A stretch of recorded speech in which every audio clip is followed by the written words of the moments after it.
Scarlet watched as the commander left for the day, noting how his presence in her life has made it so wonderful. But whenever he leaves on a mission, an anxious feeling grows within her. It brings her memories of her sister, who she rhetorically questions if she's doing her best, as she pours one out to her memory while donning her old combat gear. As she drank to the memory, she questioned how many years it had been since she passed, staying by her grave until sunset. Stumbling home and passing out on her futon, Scarlet was only greeted with a haunting dream dressed in the guise of a memory. As she came to in her dream, she was impaling her sister with her own blade, causing fear to spread across her face. As her blade dripped crimson, she clutched at her sister, her face distressed as she was the one who had dealt the mortal blow to her own sister. As she awoke in her bed, fear still pulsing through her, she realized that she went to sleep in her old gear. She realized her subconscious wanted to feel like she was still with her sister, and it destroyed her. As she cried, she called out that she couldn't sleep and doesn't want to drink the feelings away as her memory of her sister consumed her.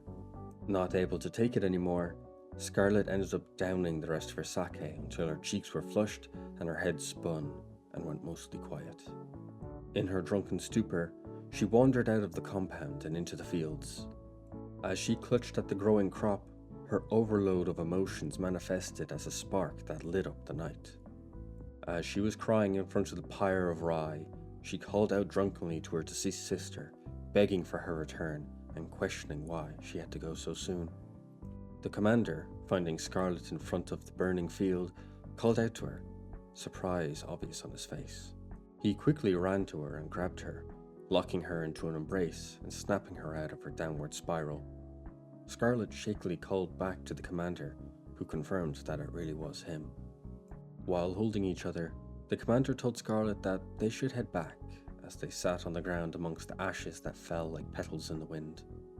Tucking Scarlet into bed, the commander told her to sleep well and to not drink on her own, as it never seemed to go well.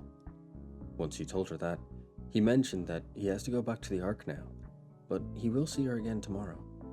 Before he could leave, Scarlet grabbed his hand and begged him to stay.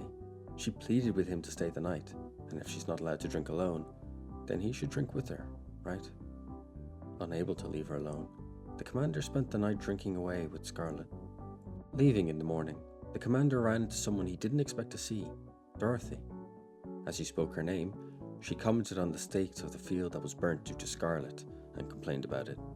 Dorothy, seeming to know what the commander did the night before, chides him, saying that he's only human, and once he passes, his devotion and promise will fail Scarlet, and he'll be a hypocrite. The commander shrugged the words off like water off a duck's back, and began to speak. He told Dorothy that he wanted to support Scarlet, even until his last days. Without him uttering another word, he left, heading back to the Ark and the battle that awaited him. Dorothy, frustrated that her words were rebuffed, spoke to herself that she didn't care anymore. But all parties involved did care for each other, and their stories were far from over.